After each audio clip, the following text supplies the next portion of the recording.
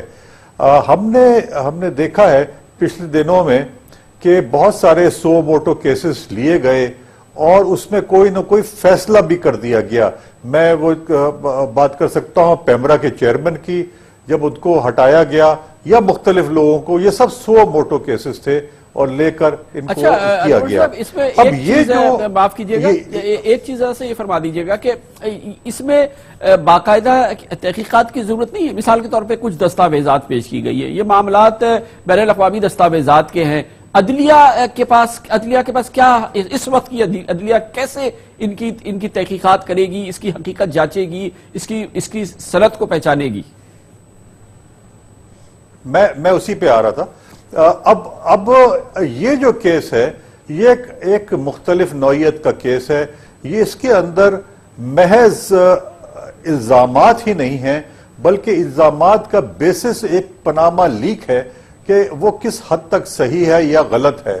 اب اس کے اندر ظاہر ہے کہ کچھ دستاویزات بھی آئیں گے, اس کے اندر ڈاکیومنٹس ایسے ہوں گے جس کے بارے میں بتانا بھی پڑے گا.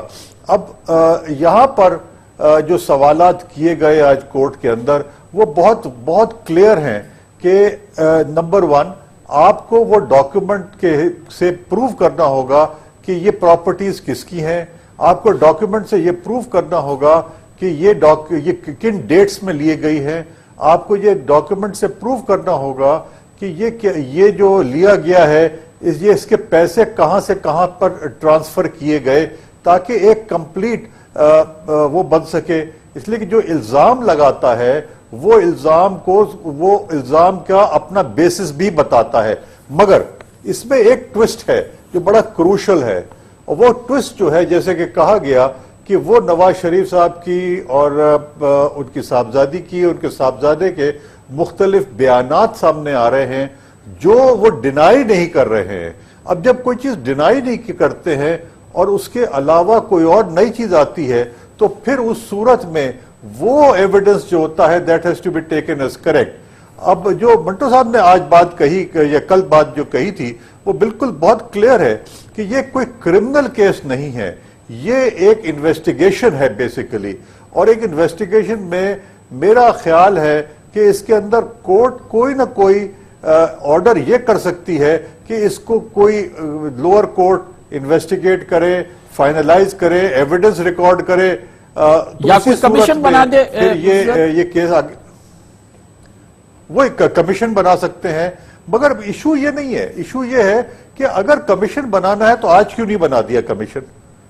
اگر انکوائری کرنی ہے تو آج کیوں نہیں کر دی؟ اور یہ کیوں کہا گیا کہ ہم ڈے ٹو ڈے بیسس پہ سنیں گے؟ کیا سنیں گے؟ یہ سنیں گے کہ کیا ڈاکیومنٹ ہے، یہ سنیں گے کہ کیا پروف ہے، یہ کیا ایویڈنس لیڈ کروائیں گے. یہ ایک بڑی عجیب سی ایک سچویشن کریٹ کر دی ہے جس کو کہ کاؤنٹر کرنا بڑا مشکل ہو رہا ہے کہ ہم یہ کہیں کہ کون سی جورسڈکشن سپریم کورٹ جو ہے وہ اپنے آگے لے کے چلی ہے. سپریم کورٹ کی جورسڈکشن بعض چیزوں میں بڑی لمیٹڈ ہے، بعض میں بڑی ایگزاسٹو ہے. اب جہاں یہ تو بالکل ایک اوریجنل سائٹ کی جورسڈکشن کے اوپر چلے ہیں جس میں کہ بڑی لمیٹڈ سکوپ ہے، بٹ ظاہر ہے کہ سپریم کورٹ ہے، کورٹ آف الٹیمیٹ جورسڈکشن ہے اور وہ ڈیسائیڈ کرتی ہے کہ کس حد تک وہ جا سکتی ہے. تو اب دیکھتے ہیں اس کے اندر کس طرح سے آگے نکلتے ہیں. بہت بہت شکریہ جناب انور منصور صاحب بھی اس ابہام کو شیئر کر رہے تھے جو سپریم کورٹ آف پاکستان کی سماعت کے حوالے سے، اس کی سمت کے حوالے سے ہے اور اس کیس کی جو اسکوپ ہے اس حوالے سے اب بھی موجود ہے. سپریم کورٹ آف پاکستان دراصل کس سمت میں اس کیس کو لے کے جانا چاہتی ہے. خبر سے بریک اور اس کے بعد ہمارے ساتھ موجود ہوں گے وفاقی وزیر دفاع پانی و بجلی جناب خواجہ محمد آصف. پاناما کیس کہاں جائے گا؟ جاوید ہاشمی صاحب کے جوڈیشل مارشل لاء کے الزامات کا اب حکومت کیا کرے گی؟ آپ کے وعدوں کا کیا ہوا؟ ان تمام سوالوں کے جواب کے لیے خواجہ آصف ہمارے ساتھ ہوں گے وقت کے بعد.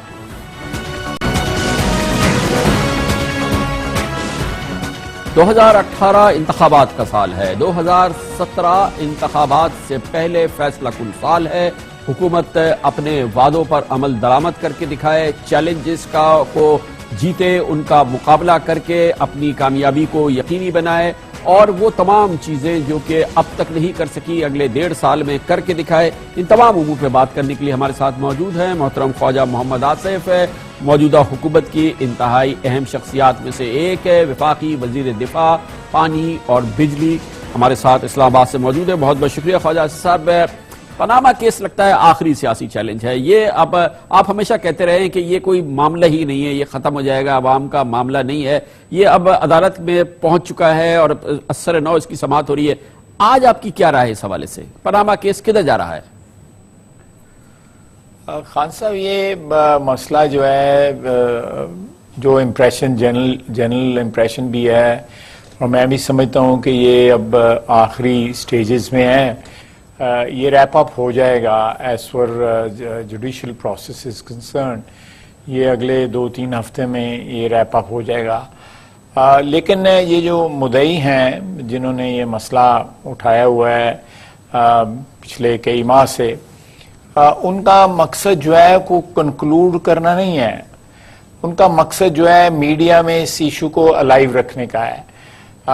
مقصد جو ہے وہ مختلف ہے، جو بظاہر نظر آتا ہے اس سے مختلف ہے. ان کا خیال ہے کہ اس کو زندہ رکھنے سے گورنمنٹ کی کریڈیبلٹی جو ہے وہ ایروڈ ہوتی ہے. یہ غلط فہمی ہے ان کی. لیکن اگر انشاءاللہ تعالی جو کوالٹی آف ایویڈنس جو سامنے آ رہی ہے، میں اس پہ زیادہ کمنٹ نہیں کرنا چاہتا، وہ اس سے تو یہ ظاہر ہوتا ہے کہ سوائے میڈیا ایک ہائپ کریٹ کرنے کے اور کوئی ان کا مقصد حل نہیں ہوگا. میں نے آج سے 6 ماہ قبل بھی خان صاحب عرض کی تھی کہ یہ ایشو جو ہے پاکستانی عوام کا ایشو نہیں ہے. پاناما نہ کل کوئی ایشو تھا، نہ آج کوئی ایشو ہے، نہ انشاءاللہ تعالی یہ جوڈیشل پروسیس بھی جو ہے انشاءاللہ تعالی مجھے پوری امید ہے کہ وہ خیریت سے اپنے اختتام تک پہنچے گا. تو خواجہ صاحب کیا یہی وجہ ہے کہ ہم پچھلے کم از کم کچھ ہفتوں سے 2-3 ہفتوں سے دیکھ رہے ہیں کہ وزیر اعظم کی اعتماد میں بھرپور اضافہ نظر آتا ہے, ان کی باڈی لینگویج بہت زیادہ کانفیڈنٹ نظر آتی ہے, وہ بہت ہی کانفیڈنٹلی موو کرتے نظر آ رہے ہیں, یہی وجوہات ہیں؟ خان صاحب آپ کی آبزرویشن بالکل 100% درست ہے. خان صاحب یہ جو 4 سال کی ہماری تگودو تھی, کوشش تھی, جدوجہد تھی, اس کے ثمرات سامنے نظر آنے شروع ہو گئے ہیں اللہ کے کرم سے, کہ ہمارے بجلی کا سیکٹر دیکھ لیں, سڑکیں دیکھ لیں, اکانومی کی جو ریکگنیشن ہے, ہماری اکنامک ڈیولپمنٹ کی جو ریکگنیشن ہے وہ ساری دنیا کر رہی ہے. ہماری 6 نمبر پہ اس وقت سٹاک مارکیٹ ہے دنیا میں, اور دنیا کے جو ادارے ہیں, مالیاتی ادارے جو ہیں, ریٹنگ ایجنسیز جو ہیں, اکنامک میگزینز یا نیوز پیپرز جو ہیں, سارے پاکستان کی اس ترقی کو ریکگنائز کر رہے ہیں اور آئندہ آنے والے دنوں میں مزید ترقی کی پیشگوئی بھی کر رہے ہیں.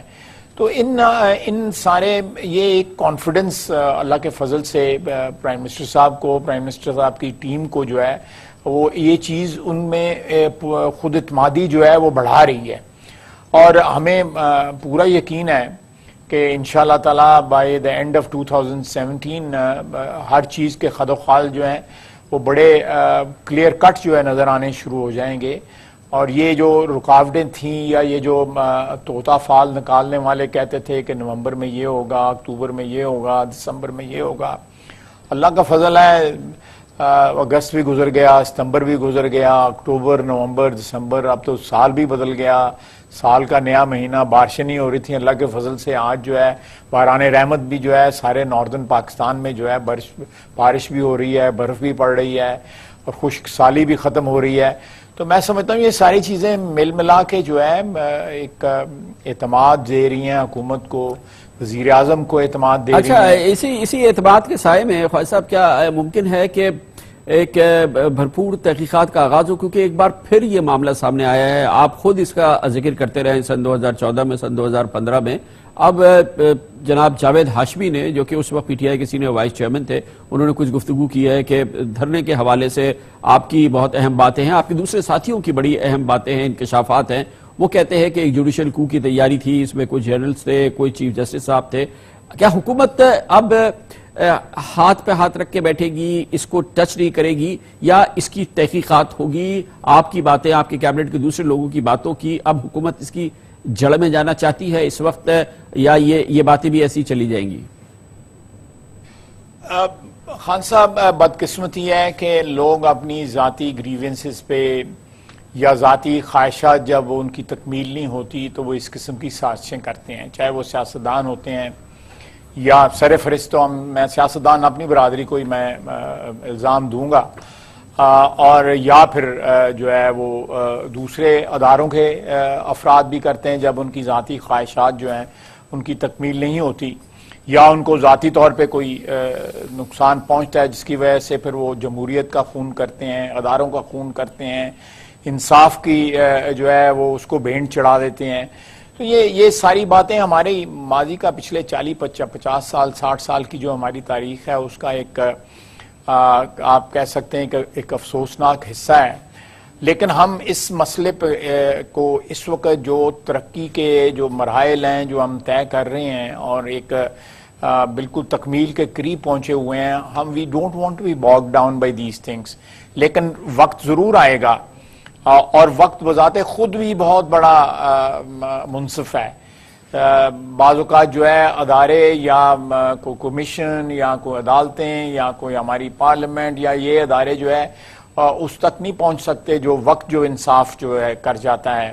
آپ دیکھیں ماضی میں سب سے بڑی مثال آپ کے سامنے فوجی عامر جو آخری تھے جنرل مشرف, ان کے ساتھ کیا وقت نے کیا ہے.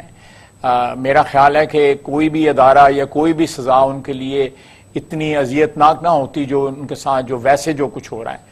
تو یہ میں سمجھتا ہوں کہ یہ ان چیزوں کو ہمارے لیے ترجیحات وہ بھی ایک بڑی امپورٹنٹ بات ہے جو آپ نے کیا ہے کہ اس کو سامنے آنا چاہیے کہ کن لوگوں نے سازشیں کی، جمہوریت کا کون خون کرنا چاہتا تھا، یا کن لوگوں نے اپنی ذاتی اغراض اور اپنے ذاتی مقاصد کے لیے جوڈیشل کو کرنا چاہا یا کوئی اور کو کرنا چاہا. یہ ساری باتیں جو ہے ضرور سامنے آئیں گی اور ضرور مجھے اس میں کوئی شک نہیں ہے. لیکن اس وقت جو ہماری ترجیحات یہ ہیں کہ ہم اپنا جو ایجنڈا جو ہے 2013 کا اس کی تکمیل کریں. اچھا، ایک امپورٹنٹ بات یہ ہے کہ خواجہ صاحب یہ سلسلہ چل رہا ہے پچھلے 40-50 سال سے، یہی الزامات، یہی بلیم گیم یہی چل رہا ہے، لیکن یہ جو ہم بات کر رہے ہیں یہ آج کی بات کر رہے ہیں، یہ تاریخ کا حصہ نہیں ہے، یہ آج کا حصہ ہے. یہ تیسری حکومت ہے پی ایم ایل این کی جس میں پھر یہی الزامات سامنے آ رہے ہیں، یہی گفتگو سامنے آ رہی ہے. یہ تاریخ کا حصہ نہیں ہے. اور مگر آپ یہ سمجھتے ہیں کہ ابھی اس پر بات نہیں کرنی چاہیے، اس کی کوئی پروب آپ کی حکومت نہیں کرنا چاہتی، اس پہ نہیں پھنسنا چاہتی؟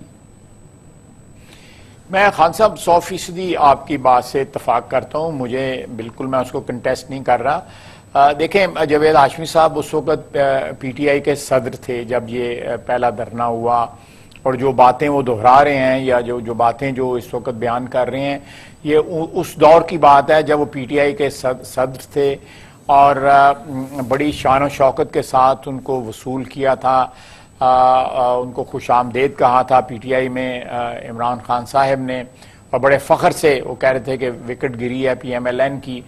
تو اب اگر وہ باتیں سچ بول رہے ہیں یا وہ اپنے مشاہدات یا اپنے تجربات جو ہے بیان کر رہے ہیں تو وہ کہہ رہے ہیں کہ ان کا دماغی توازن صحیح نہیں ہے. وہ عمر کے اس حصے میں وہ اگر وہ کوئی ٹین ایجر ہیں اور جاوید ہاشمی جو ہے وہ 17-12 ہو گیا ہے تو یہ علیحدہ بات ہے، یہ کیلکولیشن کی بات ہے. تو یہ لیکن میں ایک بات میں بالکل آپ سے اتفاق کرتا ہوں کہ یہ بالکل ایک ریسنٹ بات ہے کہ اس دور میں بھی اس قسم کی دیکھیں میں کسی ادارے کو اس کا الزام نہیں دوں گا. جب سیاستدان جو ہے وہ دعوت گناہ دیتے ہیں تو سب سے پہلی ذمہ داری جو ہے سیاستدانوں کی آتی ہے. جب سیاستدانوں کی صفوں میں ایسی کالی بھیڑیں ہوں گی جو اپنے اقتدار کے لیے، اپنی ذاتی اغراض و مقاصد کے حصول کے لیے وہ جو ہے دوسرے اداروں میں ڈسگرنٹل لوگ ہوں یا دوسرے اداروں میں لوگ، چاہے وہ جوڈیشری ہو یا کوئی بھی ایسا ادارہ ہو، ان کو جب کسی ایکسٹرا کانسٹیٹیوشنل یا کسی کو سپرا کانسٹیٹیوشنل یا وہ غیر آئینی بات کا دعوت دیں تو میں سمجھتا ہوں سب سے پہلے سیاستدانوں کو اپنی صفوں سے ان لوگوں کو پاک کرنا چاہیے. یہ لوگ جو پولیٹیکل اپسٹارٹس جو ہیں، جو اقتدار کے انتظار کے لیے دہائیاں سال نہیں کہ بعض اوقات دہائیاں انتظار کرنا پڑتا ہے. بعض لوگ جو ہے ساری عمر سیاست میں گزار دیتے ہیں لیکن اقتدار جو ہے ان کے دروازے پہ دستک نہیں دیتا. لیکن اس کا مطلب یہ نہیں ہے کہ آپ غیر آئینی باتیں کریں اور امپائروں کو آواز دیں، چاہے وہ امپائر کوئی ہو. جس طرح ہاشمی صاحب کہہ رہے ہیں کہ وہ عدلیہ کے ساتھ ملے ہوئے تھے اور عدلیہ کو آوازیں دے رہے تھے. یہ تو اب عمران خان صاحب جانتے ہیں یا جاوید ہاشمی جانتا ہے. لیکن جاوید ہاشمی اس وقت تو بڑے نعرے لگائے جاتے تھے، باغی آیا ہے، باغی آیا ہے. تو اب اگر اس نے ان سے بغاوت کر دیا ہے تو اب وہ ان کو جو ہے وہ اچھا نہیں لگ رہا. اچھا خواجہ صاحب، ایک اور امپورٹنٹ ڈیولپمنٹ میں پرائم منسٹر نے کل میٹنگ کی ہے، اس سال کی پہلی important meeting. Army chief, D G I S I, اپنی فارن پالیسی کے جو دوسرے اہم لوگ ہیں، اور انہوں نے کہا ہے کہ ہمیں خطے میں جو اس وقت تناؤ ہے پاکستان کے حوالے سے خطے کے ممالک کے ساتھ، ہمیں اس کو دور کرنا ہے، باہمی مفادات پہ کام کرنا ہے، اور ہمیں فوری طور پہ حالات کو اس حوالے سے اس سمت میں لے کے آگے بڑھنا ہے. یہ بڑی اس کے لیے وزیر اعظم نے لگتا یہ ہے کہ یہ ترجیح انہوں نے بنا لی ہے، اور یہ اس سال کی 2017 میں جہاں دوسرے اہم مقاصد اور جو منشور کے وعدے ہیں پورے کرنے، یہ بھی ایک لگتا ہے کہ ایک بڑی پرائرٹی بن گئی ہے پرائم منسٹر کی. خان صاحب، یہ میں سمجھتا ہوں کہ وزیر اعظم صاحب کی اس سال کے پہلے 2 دنوں میں جو ہے انہوں نے ایک پالیسی سٹیٹمنٹ دی ہے. ایک میں یہاں پہ عرض کروں خان صاحب کہ جو پالیٹکس جو ہے دن بدن جو ہے، میں بڑا ادنا سا پولیٹیکل کارکن ہوں، لیکن جو میری سمجھ میں آتا ہے کہ یہ انٹرنیشنلائز نہیں رہے گی، یہ ریجنلائز ہو جائے گی. آدھی جو دنیا کی آبادی جو ہے وہ ہمارے ریجن میں رہتی ہے، یعنی جو مین کائنڈ جو ہے وہ آدھی جو ہے وہ اس ریجن میں، جس میں چائنا بھی ہے، پاکستان ہے، رشین فیڈریشن ہے، ہندوستان ہے، افغانستان ہے، ایران ہے، بنگلہ دیش ہے، یہاں پہ آدھی بنی نوع انسان جو ہے اس خطے میں رہتی ہے. اگر ہم یہاں پہ اپنے ریجن میں امن قائم کر لیں، معاشی ترقی لے آئیں، کوآپریشن کے جو تمام تر ایونیوز اس وقت ہمیں اویلیبل ہیں ان میں، جس میں کنیکٹیوٹی سب سے بڑا ایونیو ہے، سب سے بڑا جو ذریعہ ہے انٹیگریشن کا وہ کنیکٹیوٹی ہے، چاہے وہ بجلی کے ذریعے ہو، چاہے وہ روڈ کے ذریعے ہو، ریلوے کے ذریعے ہو، تجارت کے ذریعے ہو. تو میں سمجھتا ہوں یہ کنیکٹیوٹی جو ہے اگر ریجن میں ہو جائے، امن آ جائے، اور ہمارے جہاں پہ کلیش نہیں کرتے مفادات جو ہیں، وہ ان ممالک کے ساتھ اگر ہمارا کوئی کو ایگزسٹنس کا کوئی سلسلہ ہو جائے، پرائم منسٹر صاحب ہمیشہ جو ہے ہارمونائز کرنے کے ریلیشن کے حق میں رہے ہیں، چاہے وہ ہمارے مشرقی سرحد ہو یا مغربی سرحد ہو. لیکن بعض مسائل ایسے ہیں جو ہماری اولین ترجیح ہے، جس میں مثلا اس ریجن میں کشمیر کا مسئلہ ہے ہمارا بھارت کے ساتھ، اس کے بغیر جو ہے ایک دیرپا امن جو ہے وہ قائم نہیں ہو سکتا. بہت بہت شکریہ جناب. خواجہ محمد آصف ہمارے ساتھ ہی ہیں، رہیں گے، کیونکہ ابھی ہمیں ان سے پوچھنا ہے ان سوالوں کے حوالے سے جو کہ پیدا ہیں 2017 میں. ابھی بھی ہے 2017 مگر لوڈ شیڈنگ ہے، اور دوسرے وعدے گردشی قرضے 600 ارب کے ہیں وہ اب بھی موجود ہیں. ان اہم سوالوں کے جواب دینے ہیں خواجہ آصف صاحب نے وقفے کے بعد.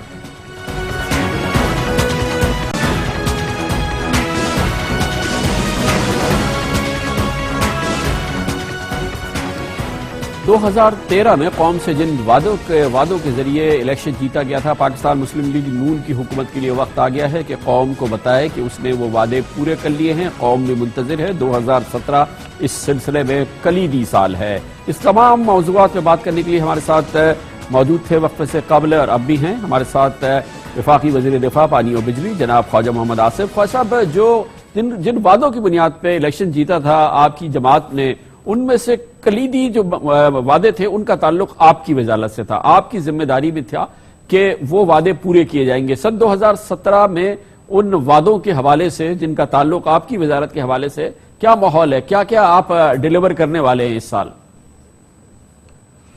خان صاحب، میں آپ کو پہلے جو ministry of water and power ہے اس کے گنواتا چلوں. ہم اسی مہینے میں جمپیر اور گاروں میں تقریباً 600 میگا واٹ کے ونڈ پروجیکٹس کا جو ہے وزیر اعظم صاحب افتتاح کریں گے. اس کے بعد لیٹر دس منتھ جو ہے وہ جائیں گے ادھر تھر میں جو مائننگ ہو رہی ہے اور مائنز پہ جو بجلی گھر بن رہے ہیں وہاں پہ جا کے ان کی جو ترقی کی رفتار ہے اس کا جائزہ لیں گے. پھر اس کے بعد ہمارے ایک اور نیوکلیر پلانٹ کا افتتاح، ایک تو چند روز قبل کیا ہے، ایک اور نیوکلیر پلانٹ کا افتتاح جو ہے وہ اپریل مئی میں جو ہے ہوگا چشمہ پہ. اسی طرح ایک سی پیک کا پروجیکٹ ہے ایس کے ہائیڈرو سوکھی کناری جس کو کہتے ہیں، کنار ریور کے اوپر تقریباً 900 میگا واٹ کا، اس کا افتتاح ہوگا. اس کے بعد جو ہے لیٹر دس ایئر مڈل میں جو ہے نیلم جھیلم کی جو ہے آپریٹو ہو جائے گا، اس کی پارشلی آپریٹو ہوگا، لیکن لیٹر ان دا ایئر جو ہے دسمبر میں یا اگلے سال جنوری میں فلی نیلم جھیلم جو ہے آپریٹو ہو جائے گا. ایل این جی کے پلانٹ جو ہیں وہ انشاءاللہ تعالی جو ہے اسی سال میں 2017 میں آپ دیکھیں گے وہ سارے پلانٹ جو ہیں آن لائن آ جائیں گے. سائیوال کے کول کا پلانٹ آ جائے گا، پورٹ کاسم والا جو ہے کول کا پلانٹ وہ آپریٹو ہو جائے گا. تو یہ ساری اللہ کا فضل ہے. 2017 کا سال جو ہے وہ خوشخبریوں کا سال ہے پاکستان کی عوام کے لیے، پاکستان کے مستقبل کے لیے خوشخبریوں کا سال ہے. اور آئندہ آنے والے سالوں کے اندر جو ہے 1.5-2 سال کے اندر جو ہے ہم مزید $1.5 بلین کی جو ہے ورلڈ بینک اور ایشین ڈیولپمنٹ بینک کی جو ہے سے لے کے ہم جو اس سیکٹر میں امپروومنٹ کر رہے ہیں. $1.5 بلین کی ہماری جو ہے مٹیاری لاہور لائن جو ہے جو 4000 میگا واٹ لے کے آئے گی, وہ اس کی کنسٹرکشن جو ہے وہ انشاءاللہ تعالی اگلے چند ہفتوں میں سٹارٹ ہو جائے گی. یہ آپ نے بڑی مثبت خبریں دے دی, خوشخبریوں کا سال ہے, مگر یہ سارا فوکس جو ہے یہ بجلی سے ہے, پانی سے ہے, اور یہ بجلی کے حوالے سے اس وقت بڑی ضرورت ہے کہ ان تمام منصوبوں کو اور پورے آپ کی جو وزارت کی جو یہ ادارے ہیں ان کی ایک انڈیپینڈنٹ مانیٹرنگ ہو. آپ کی حکومت نے یہ کیا کہ جو ریگولیٹرز تھے جن کا یہ کام تھا ان کو آپ کی وزارت کے اندر کر دیا, اور آپ کی حکومت کو, وزیر اعظم کو, وزیر اعلیٰ پنجاب کو, سب سے زیادہ شکایت نیپرا سے تھی جو کہ ریگولیٹر ہے اس پورے معاملے میں. یہ آپ نے کیا ریگولیٹر کو اس کا ایک کلیدی کردار اس وقت ہونا چاہیے ایک انڈیپینڈنٹ ادارے کا, وہ آپ نے اپنے ماتحت کر لیا ہے. خان صاحب میں تھوڑی سی عرض کروں گا ادھر کہ نیپرا کا جو ریگولیٹری فنکشن ہے وہ ہمارے زیر اثر نہیں ہوگا, وہ ہمارے ماتحت نہیں ہوگا, اس کو پروٹیکشن ہے نیپرا ایکٹ کی. اس لیے جو ریگولیٹر کی حیثیت سے ان کی جو فنکشن ہے اس پہ ہم قطعی طور پہ اثر انداز نہیں ہو سکتے. جہاں تک ایڈمنسٹریٹو ان کا جو کنٹرول ہے وہ ایک ڈویژن سے, وہ ڈویژن جو ہے گورنمنٹ کا حصہ ہے کیبنٹ ڈویژن, اس ڈویژن سے وہ واٹر اینڈ پاور کے پاس آیا ہے ایڈمنسٹریٹو کنٹرول. آپ دیکھیں اسٹیٹ بینک ہے, سیکورٹی ایکسچینج ہے, کمپٹیشن کمیشن ہے, یہ سارے فائنانس کے پاس ہیں. اس کے بعد آپ دیکھیں پیمرا جو ہے وہ منسٹری آف انفارمیشن کے پاس ہے. اسی طرح ارسا جو ہے جو واٹر ریگولیٹر ہے وہ پچھلے 25 سال سے ministry of water and power کے پاس ہے. اس پہ کسی کو آبجیکشن نہیں تھی. Why there is so much of ایک ایجیٹیٹ کیا جا رہا ہے ایک مسئلے کو کہ نیپرا کو ہم قطعی طور پہ نہ قانونی طور پہ کر سکتے ہیں اور نہ کوئی اس قسم کی انٹینٹ ہے کہ ہم اس کے ریگولیٹری فنکشن میں کوئی جو ہے وہ انٹرفیئر کریں. نیپرا ایکٹ میں ترامیم جو ہے وہ سی سی آئی کے پاس ہم لے کے گئے تھے. سی سی آئی کے ساتھ اس وقت مختلف صوبوں سے ہم اس کے لیے انپٹ لے رہے ہیں. ایک کنسنسس بلٹ ہوگا, سی سی آئی اس کی پرمیشن دے گی تو انشاءاللہ تعالیٰ وہ ترامیم جو ہیں وہ پھر پارلیمنٹ سے منظور کروائی جائیں گی. کوئی ایسا قدم نہیں اٹھایا جائے گا جو قانون کے خلاف ہو یا آئین کے خلاف ہو. اچھا صاحب یہ فرمائیے گا کہ یہ سمجھ میں آ گیا ریگولیٹر کی بات کہ یہ 2017 جو ہے یہ آپ نے فرمایا تھا کہ آپ کی حکومت کا یہ وعدہ تھا کہ یہ گویا کہ یہ جو گرمیاں ہیں یہ آخری گرمیاں ہیں لوڈ شیڈنگ کی, اس کے بعد سے آئندہ سال سے گرمیوں میں اور ویسے بھی پاکستان میں لوڈ شیڈنگ نہیں ہوگی, تو یہ آخری لوڈ شیڈنگ کا سال ہے. انشاءاللہ خان صاحب 2017 میں ہم گرمیوں میں لوڈ شیڈنگ بہت حد تک اس کو نیچے لے آئیں گے. لیکن ایک یہاں پہ ایکسیپشن ہے کہ جہاں پہ ہمیں ریکوری نہیں ہوتی جن فیڈرز پہ, وہ تقریباً 30% فیڈرز بنتے ہیں ہماری ٹوٹل جو فیڈرز ہیں ان میں سے. وہاں پہ لوڈ شیڈنگ جو ہے ریکوری کے مطابق کی جائے گی. فرض کریں اگر کہیں پہ کم ریکوری ہے کم لوڈ شیڈنگ ہوگی, کہیں پہ زیادہ ریکوری جو ہے وہ ڈیفالٹ میں ہے وہاں پہ زیادہ لوڈ شیڈنگ ہوگی. وہ ایک ایسا چیز ہے کہ اگر ہم وہاں پہ بجلی سپلائی کریں گے اور ہمیں اس کے واجبات نہیں ملیں گے تو یہ ہم اٹھا نہیں سکتے اس کا بوجھ جو ہے. پھر وہ کسی نہ کسی اور طرف شفٹ ہوں گے تو پھر لوگ کہیں گے کہ بجلی مہنگی ہو گئی ہے. تو یہ ایک توازن ہمیں رکھنا پڑے گا. لیکن جہاں پہ بجلی کے واجبات جو ہے وہ ادا ہوتے ہیں وہ ہمارا وعدہ ہے, ہماری کمٹمنٹ ہے, ہمارا فرض ہے کہ ہم ان لوگوں کو بجلی جو ہے بغیر کسی انٹرپشن کے انشاءاللہ تعالیٰ اس سال کے آخر تک پہنچائیں گے. یہ تو خواہ صاحب کر دیں گے, لیکن ایک بار پھر یہ جو گردشی قرضوں کا عذاب تھا جس سے آپ کی حکومت شروع ہوئی تھی اور آپ نے واش کر دیے تھے, پھر وہ کھڑے ہیں, پھر 600 ارب روپے کے گردشی قرضے ہیں, وہی بحران ہے, وہی مسئلہ ہے. نہیں 600 ارب کا خان صاحب نہیں ہے سرکولر ڈیٹ. سرکولر ڈیٹ جو ہے 600 ارب کا نہیں ہے, 300 کچھ ارب روپے کا اس وقت. لیکن بکس میں تو ہے نا سر, وہ بکس میں تو ہے, گورنمنٹ کی بکس میں تو ہے. نہیں ہم نے خان صاحب رائٹ آف نہیں کیا تھا. وہ ایک اماؤنٹ تھی جو پے آف کی گئی تھی جس میں سب سے زیادہ پیمنٹ جو ہے پی ایس او کی گئی. لیکن گورنمنٹ نے پے آف تو کر دیا, لیکن اس کو پے آف نہیں ہوا نا, اس لیے وہ بکس میں موجود ہے.